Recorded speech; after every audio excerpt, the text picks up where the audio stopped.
हरे कृष्ण कृष्ण कृष्ण राम राम राम हरे हरे कृष्ण हरे कृष्ण हरे राम राम राम हरे हरे हरे कृष्ण हरे हरे राम राम राम हरे हरे राम हरे राम राम हरे कृष्ण राम राम हरे राम राम हरे हरे हरे कृष्ण हरे राम हरे हरे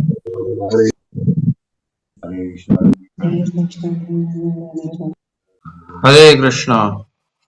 तो अभी एक बात पूछनी है कि हम सब जो जप कर रहे हैं इसके पीछे मनोभाव क्या है हम लोगों का। जैसा कि पिछले जप सत्र में हमने चर्चा की थी, जप करने से पहले मनोभाव होना चाहिए कुछ। तो क्या मनोभाव लेकर के हम बैठते हैं? हमने पूछा था लेकिन लिखा नहीं किसी ने, एक व्यक्ति ने लिखा बस।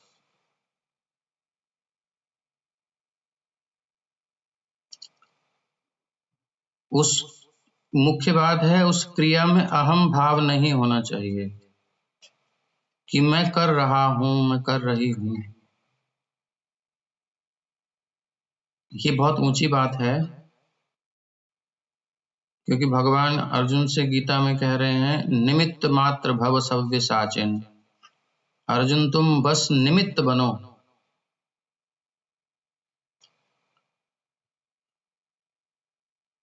तो सबसे पहले ये स्मरण करना होगा कि मैं हूं स्वतंत्र नहीं हूं, मेरी कोई सत्ता नहीं है स्वतंत्र। भगवान पर निर्भरता है मेरी। बिना भगवान के मैं एक विचार भी नहीं कर सकता। उनकी सत्ता से मेरी सत्ता है। और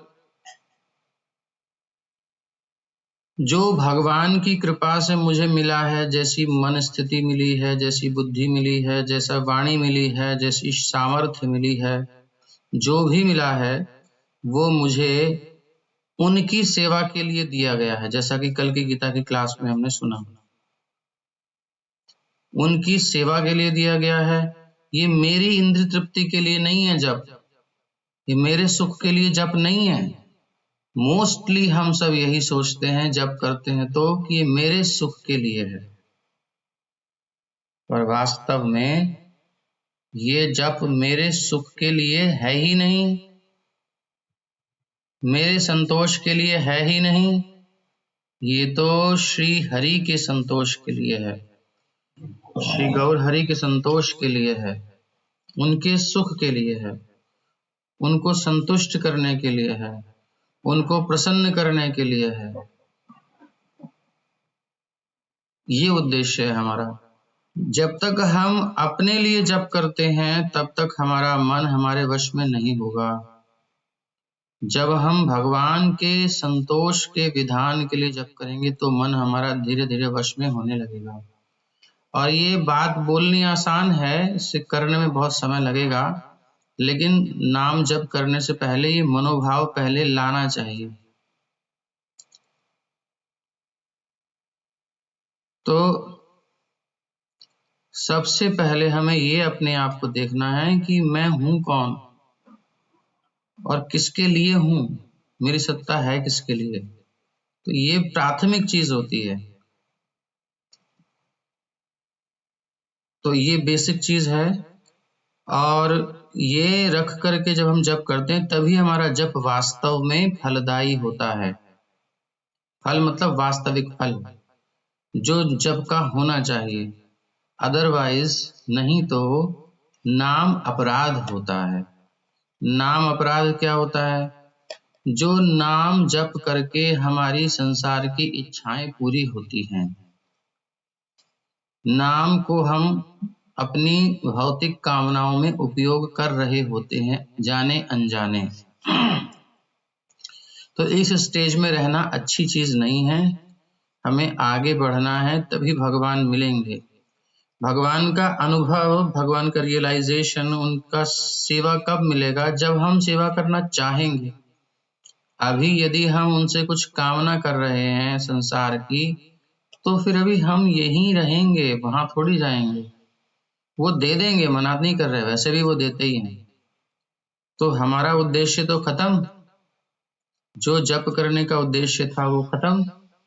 इसलिए पहली बात ये कि मेरे सुख के लिए नहीं है, ये मेरी प्रसन्नता के लिए नहीं है, ये उनकी इच्छा है, यह गुरु महाराज का आदेश है, यह भगवान का आदेश है, महाप्रभु का आदेश है।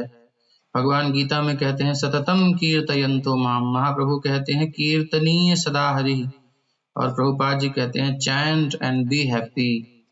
सो मुझे जप करना है और भगवान के लिए प्रसन्न रहना है, उदास होना ही नहीं है, दुखी होना ही नहीं है। हम जानबूझ करके दुखी भी होते हैं, हम दुख को सिर पर चढ़ाते हैं, बार बार दिमाग में घुमाते हैं, घटनाओं को ले लेकर के उसमें घुसे जाते हैं। ये हम गलत करते हैं, वो भी हम भोग करते हैं। भगवान की सेवक को सुख और दुख का भोग ही नहीं करना, जो कुछ भी है उसमें उसे भोग करना ही नहीं है, ना दुखी होना है ना सुखी होना है। ये भी कहना सरल है, लेकिन जब तक सुनेंगे नहीं, समझेंगे नहीं, आगे कैसे बढ़ेंगे। इसलिए इन दोनों से ऊपर उठना है। शोक से जिसका चित्त आक्रांत होगा वो जप क्या करेगा, वो भक्ति क्या करेगा। इसलिए नारद जी की भांति उनकी मैया चली गई, और फिर वो कहते हैं अनुग्रहम मन्यमाना। नारद जी कहते हैं व्यासदेव जी, हमने बड़ी कृपा मानी भगवान की कि एक आकर्षण का केंद्र था वो चला गया, और तो कोई है नहीं हमारा, केवल एक मैया थी सो चली गई, अब तो पूरा मन भगवान में लगेगा। और संसार में क्या करते हैं, एक श्रीमती जी चली जाती हैं तो दूसरी श्रीमती जी को ले आते हैं, एक श्रीमान जी चले जाते हैं तो दूसरे से फिर अपना संबंध बना लेते हैं। एक से मतलब उसको भर देता है तुरंत व्यक्ति, भगवान की पास जाने की इच्छा ही नहीं है।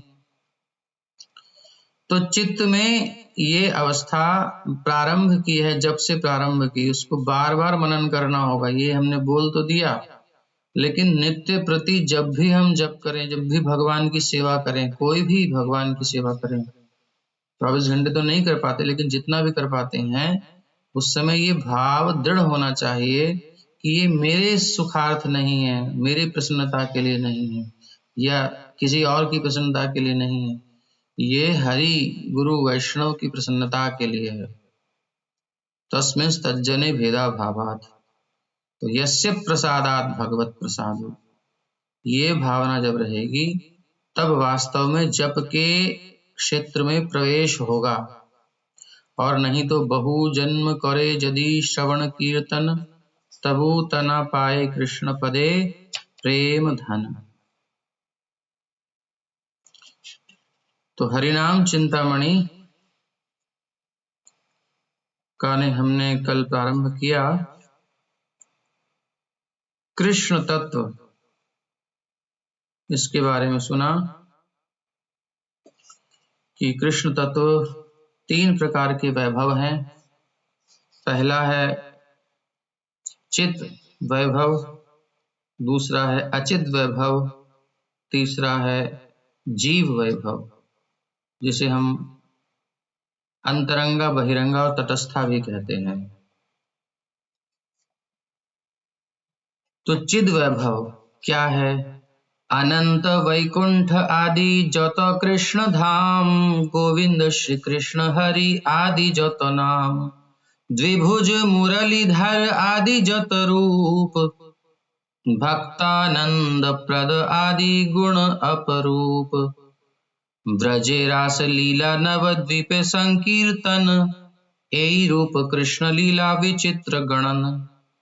अनंत वैकुंठ इत्यादि जितने भी श्री कृष्ण के असंख्य धाम हैं, गोविंद श्री कृष्ण हरि आदि आदि जितने भी भगवान के असंख्य नाम हैं, द्विभुज वंशीधर, द्विभुज मुरलीधर, धनुर्धर, चतुर्भुज नारायण इत्यादि जितने भी भगवान के स्वरूप हैं, भक्त वात्सल्य इत्यादि जितने भी श्री कृष्ण के मन को हरण करने वाले गुण हैं,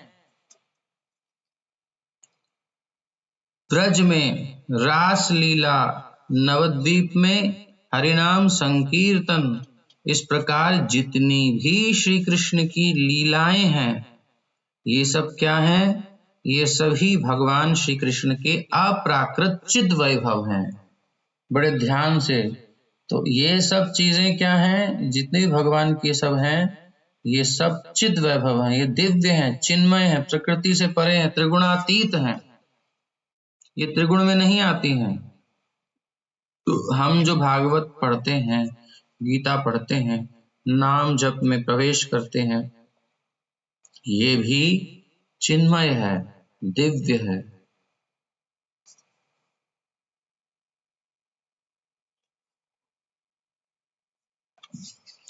इससे बढ़कर के कुछ नहीं है, ये सर्वश्रेष्ठ है। ये हो गया चिद वैभव।